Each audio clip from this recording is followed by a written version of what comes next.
নমস্কার, আমি সুদীপ্তা। এভি নিউজে আপনাদের সকলকে স্বাগত। প্রথমেই চোখ রাখবো নিউজ হেডলাইনসে।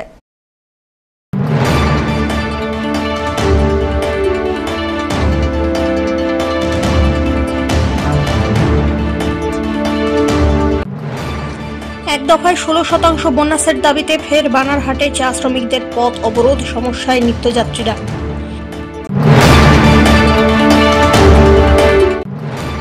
চা বাগানে কাজে যাওয়ার পথে ঝুলে থাকা বৈদ্যুতিক তারে শক লেগে মৃত্যু হলো দুই বোনের, ঘটনায় গভীর শোকের ছায়া।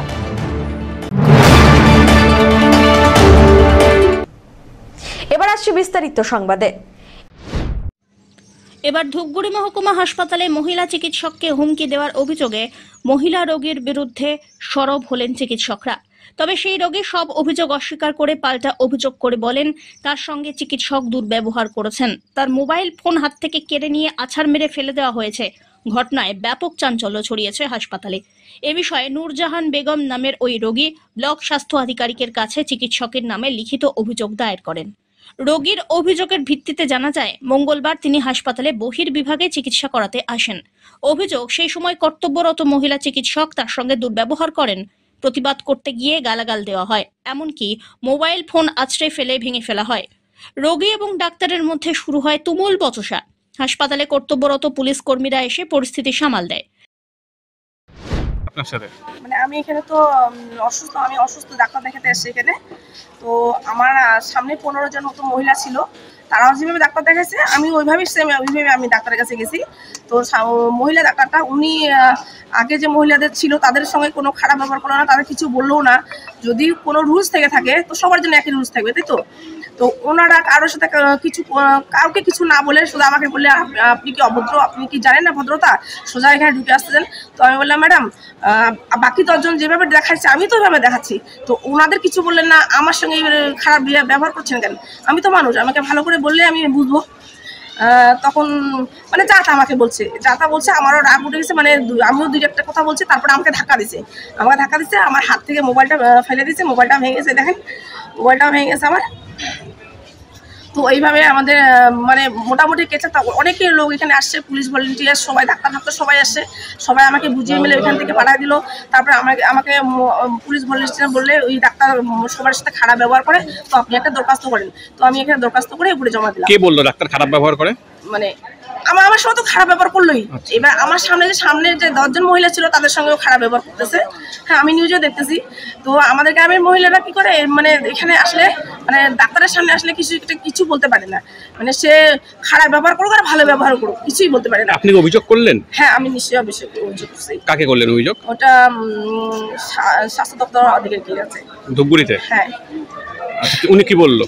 উনি বলছেন যে আরো বাকি যারা লাইনে আছেন তাদেরও বলে দেন যদি খারাপ ব্যবহার করে এভাবে দরখাস্ত করতে। চিকিৎসকের পাল্টা অভিযোগ, বহির্বিভাগে অনেক রোগীর ভিড় ছিল। ওই মহিলা বারবার ভিতরে ঢোকার চেষ্টা করছিলেন লাইন ভেঙে। সেই সময় ওকে লাইনে দাঁড়িয়ে চিকিৎসা করানোর কথা বলা হলে আঙুল উঁচিয়ে চড়াও হন, এমনকি হাত তুলে থাপ্পড় মারার চেষ্টা করেন। সেই চিকিৎসক আরো অভিযোগের বলেন, নূরজাহান বেগম নামের ওই মহিলা তাকে চামড়া গুটিয়ে দেওয়ার বলে হুমকি দিয়েছেন। রিয়াকশন এইটুকুই, আমাদের আউটডোরে সবাইকে দেখতেই পাচ্ছেন, সবাই বাইরে দাঁড়িয়ে আছে লাইনে। হ্যাঁ, সবাই এখান থেকেই দেখায়। উনি বারবার, আমাদের গেটটা একটু সাইড করে খালি ছিল জায়গাটা, উনি বারবার ভেতরে আসছেন। ওনাকে প্রথমে বলেন বাইরে গিয়ে দাঁড়ান, উনি শুনলেন না। তারপরে দ্বিতীয়বার বলা হলো একটু বাইরে গিয়ে প্লিজ দাঁড়ান। দেখা হচ্ছিল না, তখন দেখাই হচ্ছিল, ওনারই কাগজ লেখা হচ্ছিল। তারপর উনি হঠাৎ করে চেঁচাতে আরম্ভ করে দেন, যে অনেক কিছুই বলেন উনি, যে ডাক্তার সরকারের খায়, তারপরে মেরে চামড়া গুটিয়ে দেবো, এরকম আরো অনেক কিছু উনি বলতে থাকেন। আপনার হুমকি দেন? হ্যাঁ, উনি আমাকে থ্রেট দেন। উনি থ্রেট দেন, তখন বলেন না কেন দেখবেন না? আমি বললাম দেখবো না, বলিনি একবারও। বাইরে দাঁড়ান, সবাই তো বাইরে দাঁড়াচ্ছে, প্রত্যেকটা মানুষকে তো বলা যাবে না আলাদা করে। তখন উনি বলেন আগের লোকটাকে তো বললেন না, আগের লোকটাকে আমি ভেতরে ডেকেছি। একটা পারমিশন চাওয়ার একটা ব্যাপার হয়, কোনো পেশেন্টকে সামনে থেকে দেখতে হয়, কোনো পেশেন্টকে দূর থেকে দেখলেও কাজ হয়ে যায়। ওনার খাসি সর্দি ছিল, তারপর উনি মিথ্যে কথা বলতে লাগে যে আমি আধা ঘন্টা আগে থেকে এসেছি। সেই সময়টায় অত ভিড় ছিল না, আউটডোরে খালি ছিল। উনি খালির মধ্যেই এসছেন, আমার সামনেই হেঁটে ঢুকেছেন এবং আগে আমার কাছেই এসছেন। আমি তখন খালি ছিলাম, আমার পাশে দুজনের কাছে পেশেন্ট ছিল, আমাকে ডেকে নি নিজে। তারপরে যদি এরকম মিসবিহেভ করেন, সামনে ফোন দিয়ে এরকম মানে মারবো, হাত বাড়িয়ে বাড়িয়ে মুখের দিকে এরকম চড় দেখানো নি, 2-3 বার চড় দেখানো নি। তারপরে এইসব চলছে। ওনাকে তখনও বলে যাওয়া যে আপনি চিল্লামিল্লি করছেন কেন, আপনি অসুস্থ তো, আপনি চিল্লাবেন না, শান্ত হন, আপনাকে বাইরে গিয়ে দাঁড়াতে বলা হয়েছে, খালি কিছু তো বলা হয়নি। আরো অনেক কথা উনি থ্রেট তো করেনি, বাইরে বেরোন দেখে নেবো। থ্রেট করে কি বলেন আপনাকে? উনি বলেন বাইরে বেরোন দেখে নেব, ডাক্তার নিজেই কি ভাবছেন আপনি, তারপরে এটা আমাদের জায়গা, আপনারা বাইরে থেকে এসছেন, মেরে চামড়া গুটিয়ে দেব, এরকম ধরনের আরো। আপনি অভিযোগ করবেন এই বিষয়ে? এই তো রোজই চলছে, আজকেও এক কেস হয়েছে, আরেকটা আমি দেখাতে পারি। যদিও এ বিষয়ে ব্লক স্বাস্থ্য আধিকারিক অঙ্কুর চক্রবর্তী কোনো মন্তব্য করেননি। জেলা মুখ্য স্বাস্থ্য আধিকারিক অসীম হালদার কি বললেন শোনা যাক। শুনেছি একটা কথা কাটাকাটি হয়েছে পেশেন্টের সঙ্গে ডাক্তারের, সেইটা দেখি, খোঁজ নিয়ে দেখবো যে আর কি কি হয়েছে। কোনো কিছু কোন হসপিটালে? ধূপগুড়ি হাসপাতালে একটা ঘটনা ঘটেছে, ইনফরমেশন পেয়েছি আর কি পিএমওইচের কাছ থেকে।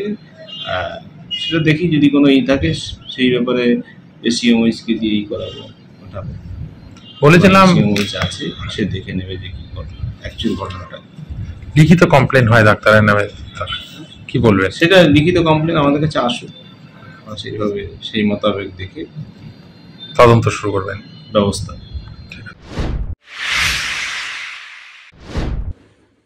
উই ডিমান্ড জাস্টিস এই স্লোগানকে সামনে রেখে বিভিন্ন দাবিতে পশ্চিমবঙ্গ আশা স্বাস্থ্যকর্মী ইউনিয়নের জলপাইগুড়ি জেলা কমিটির তরফ থেকে জেলা মুখ্য স্বাস্থ্য আধিকারিকের কাছে দাবিপত্র পেশ করা হলো মঙ্গলবার। শহরের 3 নম্বর গুমটি এলাকা থেকে একটি মিছিল করে স্বাস্থ্যকর্মীরা সিএমওএইচ দপ্তরের সামনে উপস্থিত হন। যে কোনো রকমের অপ্রীতিকর ঘটনা এড়াতে দপ্তরের সামনে পুলিশ মোতায়েন হয়েছিল। নিজেদের দাবিতে স্লোগান তোলেন ইউনিয়নের কর্মীরা। কর্মক্ষেত্রে নিরাপত্তা সুনিশ্চিত করতে হবে, প্রতিটি হাসপাতাল, সাবসেন্টার, স্থানীয় প্রশাসনিক স্তরে কার্যকরী আইসিসি এবং এলসিসি তৈরি করতে হবে, বেতন সহ ইনসেন্টিভের টাকা জেলার সর্বত্র একসঙ্গে মাসের প্রথম সপ্তাহের মধ্যে দিতে হবে। করোনার মোকাবিলায় ক্ষতিগ্রস্ত আশাকর্মী ও মৃত আশাকর্মীর পরিবারকে সরকারি ঘোষিত প্রাপ্য করোনাকালীন কাজের বকেয়া পারিশ্রমিক দ্রুত প্রদান করতে হবে। বার্ষিক আয়ের সাপেক্ষে আইনসম্মত বোনাস দিতে হবে। গর্ভবতী এবং প্রসূতিকালীন মায়েদের বরাদ্দ PMMVY এর টাকা এবং যক্ষ্মা রোগীদের বরাদ্দ পুষ্টির টাকা নির্দিষ্ট সময় দিতে হবে। মোট 11 দফা দাবিতে এদিনে ডেপুটেশন কর্মসূচি ছিল। আজকে তিলোত্তমার মৃত্যুর 53 দিন অতিক্রম হয়ে গেল। যেই দাবিতে সকলে নিয়ে নাগরিক থেকে শুরু করে সাধারণ মানুষও নেমেছিল যে সুরক্ষা, নিরাপত্তা মহিলা কর্মচারীদের, সেটার ক্ষেত্রে না 53 দিনেও আজ পর্যন্ত কোনো রকম কোনো কিছুর আমরা শুনতে, প্রশাসনের মুখ থেকে কোনো শুনতে জানতে পারলাম না। এই নিরাপত্তা ও সুরক্ষার দাবিতে আজকের আমাদের সিএমওএইচ দপ্তরে অভিযান। কেননা এই যে রাতে একমাত্র আশাকর্মীরাই তারা গর্ভবতী মায়েদের, সে রাত দুপুরেই হোক বা সন্ধ্যা রাতেই হোক বা ভোরবেলায় হোক, তারা আসে। এবার করোনা সময়কালীন ক্ষেত্রে নিয়েও আমাদের সেভাবে নিয়ে কাজ করানো হয়েছিল। তার বিনিময়ে আমাদেরকে বিভিন্ন ধরনের ইন্স্যুরেন্স এবং ইনসেন্টিভের কথা বলা হয়েছিল, যেগুলো পরবর্তী ক্ষেত্রে আমাদের ক্ষেত্রে অনেকাংশে বকেয়া রয়ে যায়।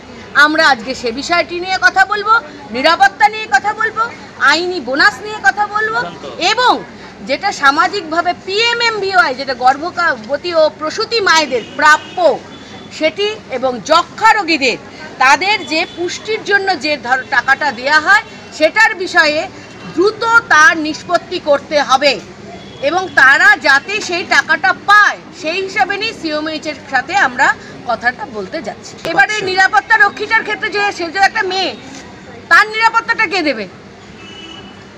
এই জায়গাটাতেই আমাদের প্রশ্ন, নিরাপত্তা কার? আমরা প্রশাসনিকভাবে নিরাপত্তার কথা বলছি, কিন্তু নিরাপত্তার সংশোধনী কোনো বিল আমরা এখন পর্যন্ত আনতে পারছি না।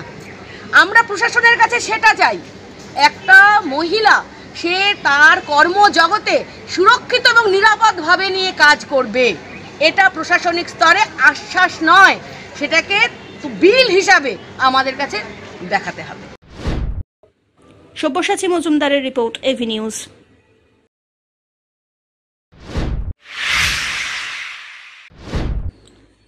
এক দফায় 16% বোনাসের দাবিতে ফের বানারহাটে চা শ্রমিকদের পথ অবরোধ। কেন্দ্রীয় সরকারের অধীনস্থ সংস্থা অ্যান্ড্রিল কোম্পানির 4টি বাগানের শ্রমিকরা একত্রিত হয়ে মঙ্গলবার সকাল থেকে বানারহাটের এলআরপি মোড়ে জাতীয় সড়ক অবরোধ করে। পুজোর মুখেও এখনো মেলেনি বোনাস। একাধিক জায়গায় রাস্তা অবরোধ করে বিক্ষোভ দেখান বাগানের শ্রমিকরা। ত্রিপাক্ষিক বৈঠকে সিদ্ধান্ত হয় 16% বোনাস প্রদান করা হবে, কিন্তু মালিক কর্তৃপক্ষ একসঙ্গে সেই বোনাস দিতে নারাজ। তাই ক্ষোভে ফুঁসছেন শ্রমিকরা। মঙ্গলবার সকাল 10টা নাগাদ বানারহাটের চৌপথি এলাকায় শ্রমিকরা অবরোধ শুরু করেন। জানা যায়, বানারহাট ব্লকের কেন্দ্রীয় সরকারের অধীনস্থ সংস্থা অ্যান্ড্রুভিল কোম্পানির 4টি বাগানে এখনো বোনাস হয়নি। বোনাস ইস্যুতেই গত কয়েকদিন ধরে অসন্তোষ চলছিল নিউ ডুয়ার্স, কারবালা, চুনাভাটি, বানারহাট চা বাগানে। শ্রমিক সংগঠন সূত্রে খবর, বাগান কর্তৃপক্ষের তরফ থেকে 16% বোনাসকে 2 দফায় দেওয়ার কথা বলা হয়েছে, কিন্তু শ্রমিকরা তা মানতে নারাজ। তাদের দাবি 1 দফাতেই বোনাস দিতে হবে। মূলত আমাদের বোনাসের ব্যাপারটা নিয়ে একটা এজিটেশন শুরু হয়েছে। সম্পূর্ণ এই ক্ষেত্রে 176 গার্ডেনের মধ্যে মানে মোটামুটি 172 গার্ডেনটা হয়ে গেছে বোনাস ডিসবার্সমেন্ট, বাট এন্ডুলের 4টা গার্ডেন হয়নি। এন্ডুলের 4টা গার্ডেনের মধ্যে 16% দিব বলে বলছেন, কিন্তু 2 পার্টে, আর আমরা চাচ্ছি ওই 1 পার্টে নিতে। কারণ এখন জিনিসপত্রের দাম এত হাইক হয়ে গেছে, হাইক হয়ে যাওয়াতে এবং যাদের মেডিসিনের ব্যাপার হলো এবং শিক্ষার ব্যাপার হলো, স্বাস্থ্যের ব্যাপার হলো, এইসব ব্যাপার নিয়ে সবারই সব জায়গায় টাকা পয়সা একটু মানে 1-2 হাজার টাকা বাজারে নিয়ে আসলে সেটা মিনিটের মধ্যে শেষ হয়ে যাচ্ছে। যে একটু মোটা অঙ্ক আমরা নিজে কাজ করি, তার একটা লাভাংশ আমরা বোনাস পাই। সে বোনাসটা আমরা ডিমান্ড করেছি যে একবারই বোনাসটা দিলে ভালো হবে, এটা আমরা রিকোয়েস্ট করছি। হ্যাঁ, এটা আমাদের এন্ডুলেন কোম্পানি লিমিটেড ওরা তারা সিএমডিরা যারা আছেন ওনারা বলছেন যে এটা 2 পার্টে দিবে। 2 পার্টে আমরা নিতে চাচ্ছি না, আমরা চাচ্ছি কি একবারেই দিন। কারণ এরপরে আমাদের অনেক খরচা আছে, পূজার খরচা আছে, দিওয়ালি খরচা আছে, ক্রিসমাসের খরচা আছে। এই খরচার মধ্যে আমরা 2 পার্টে যদি পাই তাহলে আমাদের টাকাই থাকবে না। আমরা এই গভর্নমেন্ট অফ ইন্ডিয়া এন্টারপ্রাইজের আন্ডারটেকিংয়ে আমরা গার্ডেনে থাকি, তা আমরা সেই আবদার তো আমরা রাখতেই পারি। ধীমান রায় রিপোর্ট, এভি নিউজ।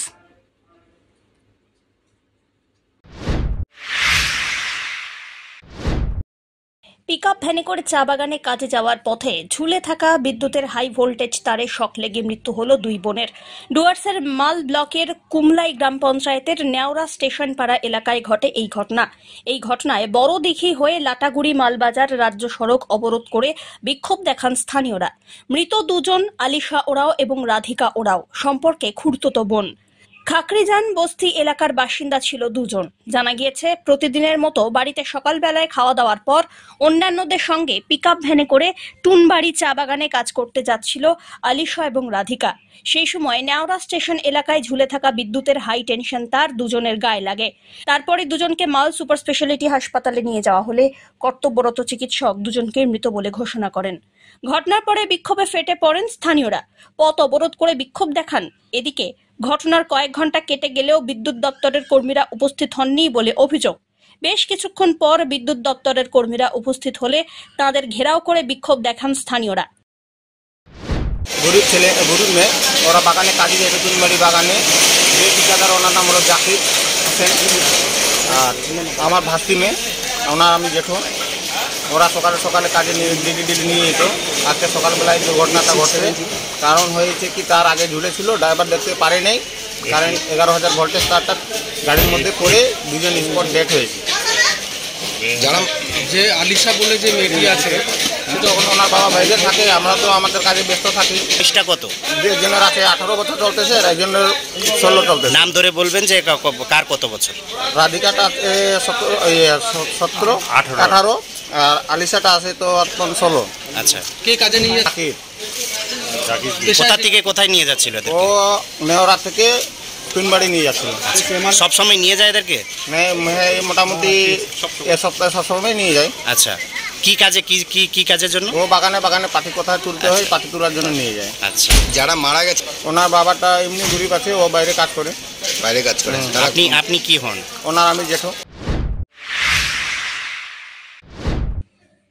সোমবার সন্ধ্যায় ডুয়ার্সের জলঢাকা নদী থেকে উদ্ধার একটি হস্তি শাবক। এদিন জলঢাকা নদীতে এক হস্তি শাবক ভেসে যেতে দেখেন নাগরাকাটার বস্তি এলাকার বাসিন্দারা। তারপরে তারা সেখান থেকে হস্তি শাবকটিকে উদ্ধার করেন। পরবর্তীতে খবর পেয়ে ঘটনাস্থলে পৌঁছয় নাগরাকাটা থানার পুলিশ।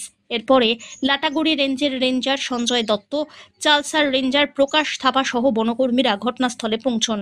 হস্তির শাবকটিকে উদ্ধার করে লাটাগুড়ির প্রকৃতি পর্যবেক্ষণ কেন্দ্রে নিয়ে যাওয়া হয়।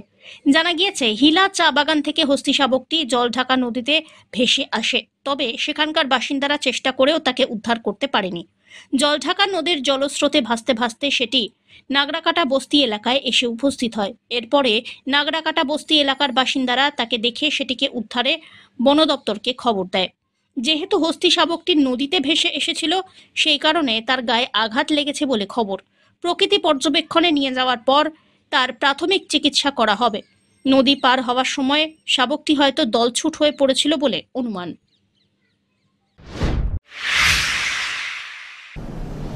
নিয়ে নিচে ছোট্ট একটি বিরতি, ফিরে আসছি বিরতির পর, সঙ্গে থাকুন।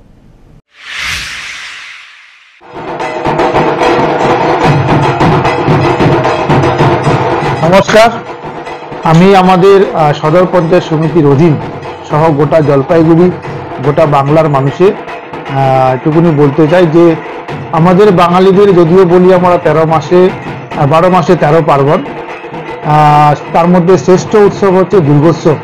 সবার জন্য শুভেচ্ছা থাকলো।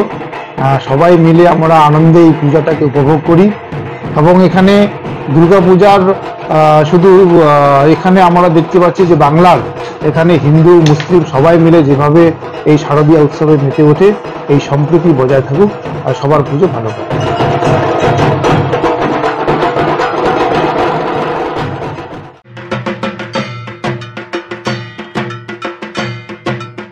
শারদীয়ার বয়োজ্যেষ্ঠদের শারদীয়ার প্রণাম জানাই, ছোটদের শারদীয়ার শুভেচ্ছা জানাই এবং নিশ্চয়ই আমি আশা রাখবো প্রতি বছর আপনারা যেমন দুর্গাপুজোকে উপলক্ষ করে মা, ছেলে, বউ, সন্তান নিয়ে যেভাবে আনন্দ ফুর্তি করেন, এবারও যে দুর্গাপুজো উপলক্ষে আপনারা প্রত্যেকে দুর্গাপুজো উপলক্ষে নিজেরা আনন্দ করবেন। নিজেরা আনন্দ করতে গিয়ে পরের জন্য নিরানন্দ না হয় এবং প্রত্যেকটা দুর্গাপূজা কমিটি যারা আছে তাদের কাছে আবেদন করব যে পুলিশ প্রশাসনের নিয়ম নীতি অনুযায়ী আপনারা প্রত্যেকটা পূজা কমিটি পূজা করবেন নিশ্চয়ই নিয়ম শৃঙ্খলা মেনে। তাহলে নিশ্চয়ই এই যে শারদীয়া দুর্গাপুজো এবং প্রত্যেকের সহযোগিতায় সুন্দরভাবে সাফল্য মণ্ডিত, এটা আমি কামনা করি।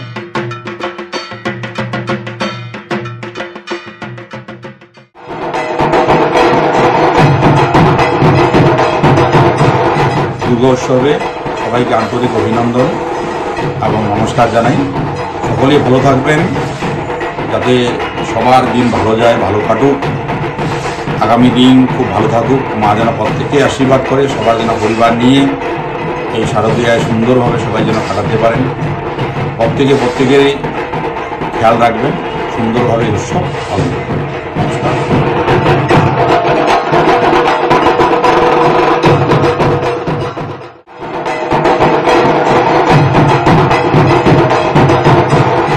নমস্কার, আমি কৃষ্ণা রায় বর্মন, জলপাইগুড়ি সভাধিপতি। আমি জলপাইগুড়ি বাসীতে আপামর জনসাধারণকে এই বার্তা দিতে চাই, সামনে শারদীয়া দুর্গাপুজো, এই পুজোতে সবাই সুস্থভাবে আনন্দভূতি যাতে করতে পারে এই আশা রাখছি এবং সবাই ভালো থাকে, আইন বিধি মেনে চলে যেন এই 4টা দিন সবাই কাটাতে পারে এই আশা রাখছি।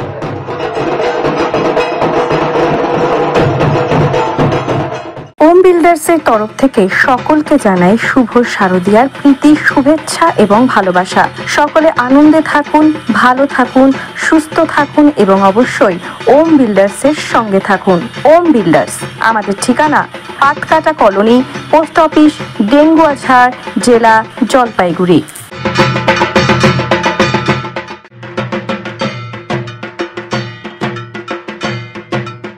অরবিন্দ গ্রাম পঞ্চায়েতের পক্ষ থেকে জানাই জলপাইগুড়ি শহরবাসী ও গ্রামাঞ্চলে প্রত্যেককে আগাম শারদীয়ার প্রীতি ও শুভেচ্ছা।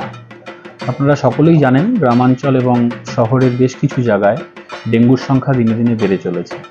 এটা খুব ভাইটাল টাইম। ডেঙ্গুর প্রকোপ বাড়ার ক্ষেত্রে। তো আমি সকলকে অনুরোধ করব, যেমন আনন্দে উৎসবে যেমন আপনারা সকলে আনন্দ ফুর্তি করবেন, তার সঙ্গে এটাও মাথায় রাখবেন যেন কোথাও কানাচে কানাচেতে জমা জল থাকলে সেই জলের পাত্রটাকে উল্টে দিতে হবে এবং প্রত্যেকে মশারি ব্যবহার করতে হবে। অবশ্যই জ্বর আসলে ডাক্তারের পরামর্শ নিতে হবে, ডেঙ্গুর পরীক্ষা করতে হবে। কখনো যদি কেউ ডেঙ্গুতে ধরা পড়েন, ডেঙ্গুর সংক্রমিত হয়ে যান, তাহলে অবশ্যই বাড়ির ভেতরে থাকুন, মশারির তলে থাকুন এবং পর্যাপ্ত পরিমাণে জল খান। এই সচেতনতাগুলো মেনে চলুন, এটাই আশা রাখবো। ধন্যবাদ।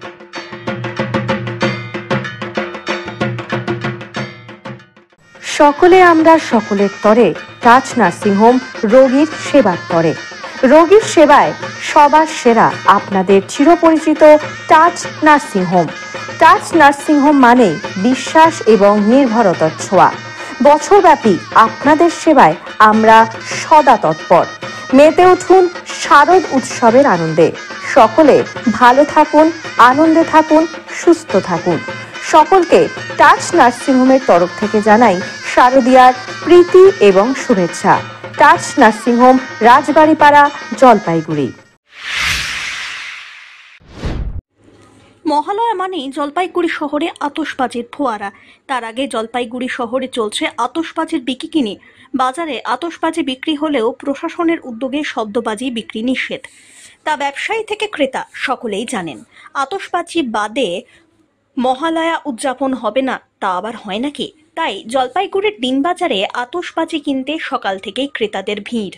আতশবাজির ব্যবসায়ী আনন্দ কুমার কানুরিয়া জানালেন, প্রশাসনের গাইডলাইন মেনে দোকানে আতশবাজি বিক্রি করা হচ্ছে। শব্দবাজি ছাড়া রং মশাল, তারাবাতি, তুবড়ি, চরকি বিক্রি অবাধে চলছে। এবারে আতশবাজি কিনতে গতবারের মতো ভিড় নেই, কারণ ঠিক বোঝা যাচ্ছে না। গেলবার এই সময়ে ভালো ব্যবসা হয়েছিল। মানুষের আর্থিক সমস্যাও থাকতে পারে। সামনে কালী পুজো, সেখানে দেখা যাক কেমন চলে ব্যবসা, এমনটাই জানিয়েছেন ব্যবসায়ী। বাজির বাজার একটু হালকাই আছে এবার, ব্যাপার বুঝছি কারণ আছে, কিছুর জন্য আছে, কিন্তু বাজির বাজার একটু খারাপই আছে। সারা বছর আমরা ওয়েট করি দিওয়ালি মহালয়া, কিন্তু এবার যা অবস্থা দেখতেছি বাজি বাজার কত বছর দেখছি একটু ভালোই হয়েছিল, কিন্তু ভালো এবছর একটু খারাপ আছে। এখন নানা রকম কারণ হতে পারে, কিছু পয়সার কারণ হতে পারে, লোকদের কাছে পয়সা নেই, বা আর কোনো সমস্যা হতে পারে, বা বৃষ্টি বাদলের দিন, তাও মোটামুটি 40% কম আছে, শুধু ভালো। ধীমান রায় রিপোর্ট, এভি নিউজ।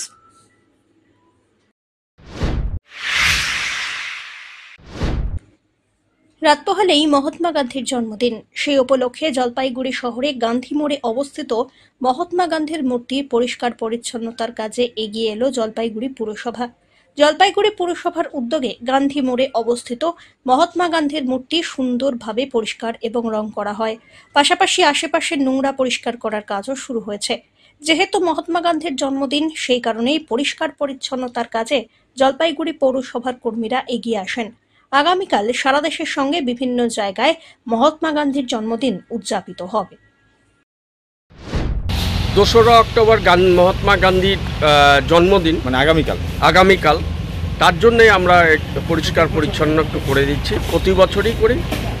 আর তাছাড়া এটা 15 দিন পর পর পরিষ্কার করা হয়। আজকে কীভাবে পরিষ্কার করছেন? আজকে পরিষ্কার করছি জল, তারপরে হচ্ছে একটু যে শ্যাম্পু এগুলো দিয়ে, আর কালকে গাছের ডালগুলো কেটে দিছি, মানে একদম পরিষ্কার হয়ে যাবে। হ্যাঁ। অমিত বণিকের রিপোর্ট, এভি নিউজ।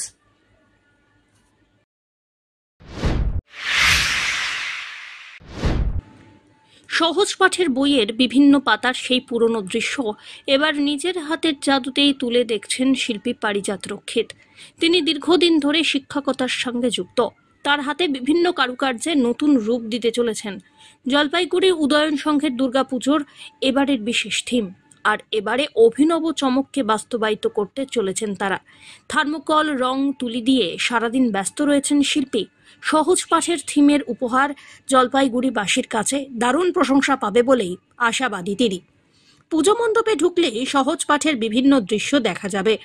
অ, আ, ক, খ থেকে ছোট খোকা সব দৃশ্যই তুলে ধরা হয়েছে, যা দর্শনার্থীদের আকর্ষণ করবে বলেই আশা পারিজাতের। এবার দুর্গাপুজোয় আমি কাজ করছি হচ্ছে আমাদের প্রগতি ব্যায়ামাগার এবং আমাদের কী বলে ওটাকে উদয় সঙ্গে। উদয় সঙ্গের এবারকার থিম হচ্ছে সহজ পাঠ। এই সহজ পাঠ থিমটা করার একটাই উদ্দেশ্য, সেটা হচ্ছে আমাদের শৈশবটাকে আমরা আবার ফিরে পাবো। আমাদের সেই অ আ ক খ স্বরেও স্বরে আর রস্বই দীর্ঘই, হ্যাঁ, এগুলো আসবে এর মধ্যে। তার সঙ্গে সহজ পাঠে যত ছবি আছে, যতগুলো ছবি আছে, সেই ছায়া ঘুমটা মুখটানির থেকে আরম্ভ করে একেবারে ছোটো খোকা বলে অ আ সমস্ত ছবিগুলো এখানে ডিসপ্লে হবে। কি করে তৈরি করছেন? আর এগুলো সমস্ত তৈরি হচ্ছে প্লাইয়ের উপরে একদম অ্যাক্রিলিক কালার দিয়ে। আর যেহেতু স্লেটটা আমাদের জীবন থেকে এখন উঠেই গেছে, স্লেট এখন দেখা যায় না, সবাই ওই একবার হাতে খড়ি দেয়, তারপরে থেকে তো দেখি সবাই খাতায় লেখে। ওই জন্য আমাদের প্যান্ডেলটা একদম স্লেট আকারেরই হবে, সমস্ত ব্ল্যাক আর রেড দিয়ে হবে। কয়দিন থেকে তৈরি করছেন আপনি? এটা প্রায় মাসখানেক হয়ে গেল। কাজ কত দূর? প্রায় উঠে আসছে। এই বৃষ্টিটা না হলে আরো তাড়াতাড়ি হয়ে যেত। এখন তো রোদ উঠেছে। এখন তো রোদ উঠেছে, ওই জন্য আমরা তাড়াতাড়ি করে ধরে ফেলছি কাজ। আচ্ছা, কেমন লাগছে এই কাজ করে আপনার? ভীষণ ভালো লাগে, আর এটা তো আমার প্রত্যেকবারেরই কাজ। অমিত বণিকের রিপোর্ট, এভি নিউজ।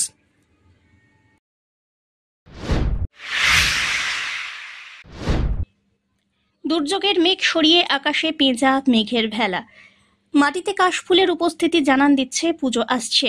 উমা আসছেন জলপাইগুড়ির তিস্তা পাড়ে, নদীর চর জুড়ে শুধু কাশের ঢেউ।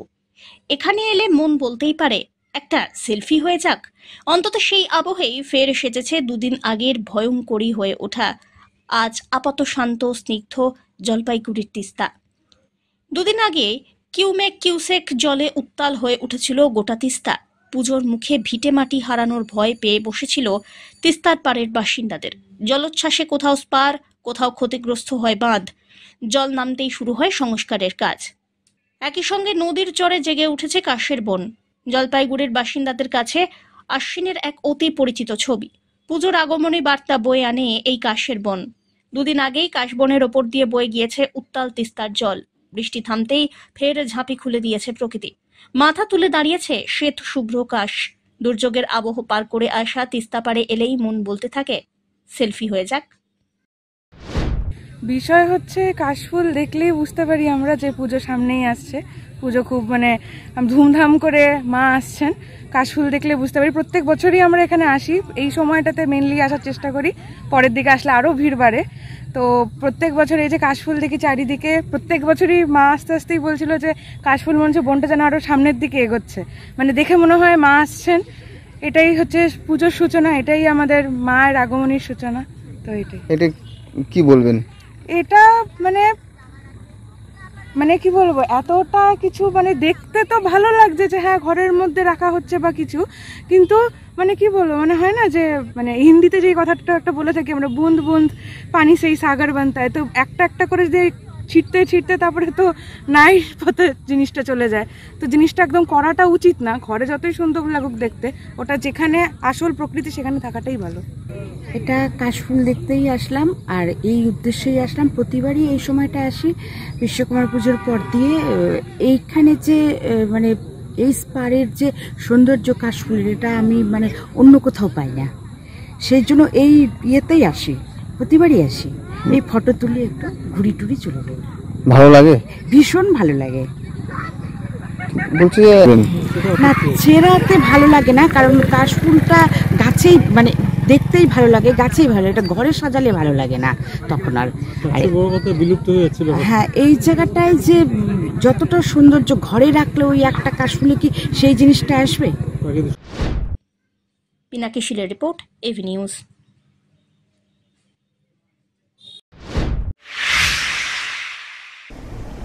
শেষ করবার আগে নিউজ হেডলাইন্স আরো একবার।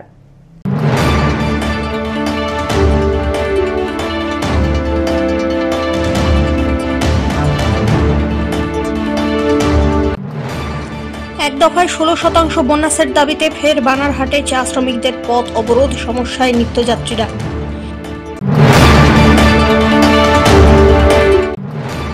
চা বাগানে কাজে যাওয়ার পথে ঝুলে থাকা বৈদ্যুতিক তারে শক লেগে মৃত্যু হলো 2 বোনের, ঘটনায় গভীর শোকের ছায়া।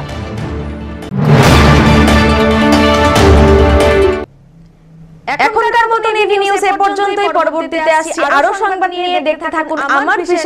নমস্কার।